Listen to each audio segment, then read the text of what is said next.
That's it. Still a lot of basketball to be discussed. We've been trying to see ways we can develop basketball in Nigeria, make it admirable, and gain some good following. Because, of course, you know, if you talk about some of the street credibility sports in Nigeria, basketball is one of it. There's Afro-Basket Championships, all Africa games. The final 8 just ended. We've been busy with basketball. We're trying to see ways we can make it better. Let's bring you into the discussion now before we get our guests talking. Remember, our feedback mechanisms, they've not changed. On Twitter, we're channels_sports, and on Facebook, we're channels-sports. What are you talking about? We want to talk about basketball in Nigeria. So the hashtag for this discussion is basketball in Nigeria. Let's see ways we can make it better. What are the prospects, the challenges towards ensuring that basketball is admirable in this country? Ayo Bakari led Nigeria to the last Afro-Basket Championship. He's seen it all in basketball in Nigeria. He joins us now live in the studio. Good morning, sir. Sir.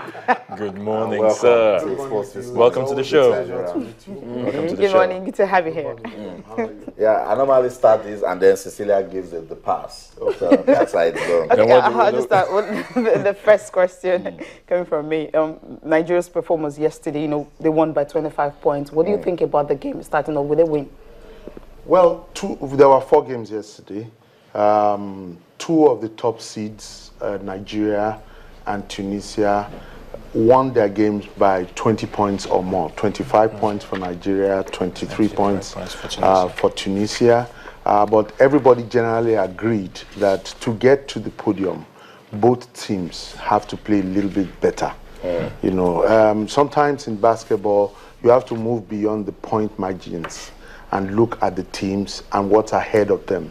And for what I saw, if you looked at my rankings of yesterday, which are public, but you know, anyway, I had Nigeria first, you know, number 1 to win the tournament. I had Senegal, I had thereafter Angola, and last Tunisia. Tunisia did not disappoint me. Nigeria did not disappoint me too, you know, but I think they have to play a lot better to be able to win the Afrobasket. Key to this is the fact that Ike Diogu did not play. Ike Diogu, for the past 2 years or so, has been the heart and soul of the Nigerian team. You know, when I saw him come out in crutches yesterday, my heart sank. Because to be quite frank, when I release my next rankings in a couple of days, if Ike is not healthy, Nigeria is going to drop. You know, in those rankings. It's that bad. But we always believe that there's so much quality in that in the squad. There's quality in the squad. I have no doubt. The squad you're looking at now, many people don't know that. And they talk about this as if it's a new team, One of the reasons, if you read my rankings, why I ranked Nigeria highest was because we're going back to Tunisia with the same team we took to Afrobasket. For the first time, we're having a seasoned and an experienced team. You know, not a team put together in 2 weeks. Yes, you understand me? We have exactly the same guys. The difference, only 2 guys are new. That's Gbini J and Olasheni Lawal. You understand me? But the core of the team is essentially the same. The difference between this team and the 2013 team is that this team is healthy. The 2013 team suffered injuries that took them down to a rotation of 6 by the time they were in the knockout stages. They had no chance. They were just walking dead. That's why they finished 7. That's why they finished that way. But this team is healthy. They can go all the way. But with Ike Diogu. Let me just come into this. I like the fact that there's been emphasis on Ike Diogu and we can't question his quality. But does it worry you that we don't have any home-based player in that team? I'm not a very sentimental person. You probably are asking the wrong person if you want me to respond emotionally. No, not emotionally. I mean, just if you want me to respond as a basketball coach, yes. You understand me? I would say that for emotional reasons, it's nice to have local players in your national team. And I have always endeavored, there's no team I've coached that doesn't have local content. You understand me? Happily, the last team I coached to Afrobasket, Stanley Gumot made the team. I was extremely happy because it was not a sentimental decision. He deserved to be on that team. He proved his worth. You understand me? But when you look at the gap between the local players and the foreign players, it's huge. You can't eat your cake and have it. At some point, you've got to bite the bullet and say, look, what's my objective going into this one? Do I want to win? That's what happened when we qualified for the Olympics. I took that team to the Olympics, and we had to take a decision and say, look, what do we do now? And that was the way to go. That got us ranked 16th or so in the world for the first time. You know, and you know, it's no different now. The local guys, too few games. They don't have a chance to express themselves.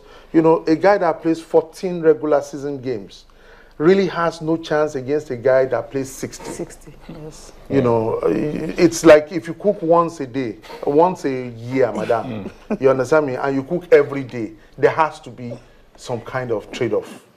You know, and that's what's happening. It's not that the local guys are not talented. They just don't have the savvy and the technical exposure. Of exposure to be able to compete effectively at that level. Let me just come in quickly. Don't be sentimental. Don't get emotional. If you were the coach of this current D Tigers team, which I'm not, which you're not, if you were, would you take Abubakar Usman? No. Again, I'm going to receive a lot of flack about this, you know, as I have in the past. I have nothing personal against Abubakar Usman. If I was to take a player today to that local team, I would take Yahaya. Okay, Abdul Yahaya. I would take Stanley. You understand me? If it was one, I would probably take Abdul Yahaya. He's better suited. He's 6'8". He can play multiple positions. He has a shot. He has a drive. And he has youth on his side. You understand me? Now, with Abubakar Usman, he is a very, very good player, a good shooter. But when you build teams, you have to have a concept in mind. The speed at which the international game is played, it's not a very good fit for Abubakar Usman. Also, he functions best with the ball in his hand. On the Nigerian national teams, you've got guys from the NBA, from top leagues in Europe. You've got so many guys that demand the ball. To have one more guy that can't function unless the ball is with him, it's really tough. He also gives up a lot on defense. I love the guy. He doesn't know that, but I love the guy. You know, I love a guy that can pull up 6 feet from the three-point line and launch a shot. But when you move to the level of the Afro basket, those shots are not there. You've been watching. Watch. Those things are not there anymore. You know. So I love him, but he's not a great fit. You know, I would take Yahaya as my number one. And if I had the luxury of a number two, I would probably take Stanley.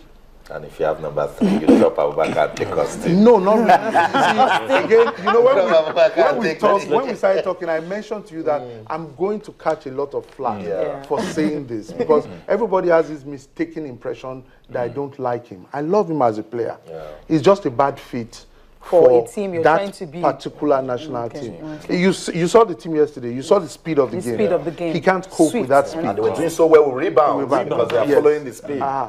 You know, especially Alade. I mean, he was really fantastic, having about 11 rebounds and all that in that which like. Let's look at our next game. We're going to be playing Tunisia, who are Uganda. Uganda. Okay, that's Uganda. Uganda. Well, some would say that they are also, you know, a powerhouse in basketball. None would say they are a powerhouse. This is their first time of it. They're making a debut in the Afro basketball. Perhaps in the southern part of the continent. But you know, we've gotten the first win now. We have to win Uganda. Do you really think they have a chance to do it? Do I really think the D Tigers? Nigeria, yes. I'm asking the question again. Exactly. You never know. Surprise. Because it's you never know the element of surprise. Well, the element, if they play that game from now till Christmas, you understand me? Nigeria would win. You know, there's absolutely no chance. The mathematical We're equation not underrating them. is 0.0000 infinite. Okay, there's actually a certain Salin Ositi that actually led Uganda. He scored about 35 points against. Yeah, that was why so I'm looking at that player. Yes, you know, that because player that guy. Yesterday, yes. There's a reason why I ranked Tunisia fourth. Okay. You understand me? Because Tunisia is grossly overrated. Something happened. Tunisia in 2011, the world was angry. Africa was angry. Tunisia, Angola had won 6 Afrobaskets in a row, unchallenged. Yes. You understand me? Then Tunisia came on the scene and humbled and dismantled them at the 2011 finals. The whole world fell in love with Tunisia. But what have they done since then? Nothing. So it was the bad Tunisian defense that allowed that guy to get off so well. You understand me? It wasn't his quality alone. The Nigerian defense is never going to allow that kind of 35 points from a It's player. not going to happen. All right. We're much better than that. Let's quickly talk about this technical crew leading Team Nigeria in Tunisia. What's your opinion about that team? None. None, because you see, sometimes the truth is very difficult to pass on. But we have to say it. It's not well accepted, and sometimes it's a distraction. Okay. It's a distraction to what right now all I want everybody to do is get behind that team. They need our help. A Dioguless Tigers needs our help. You understand me? I don't want to introduce any controversy about that. So if you will permit me, I will pass on any comment on the technical crew.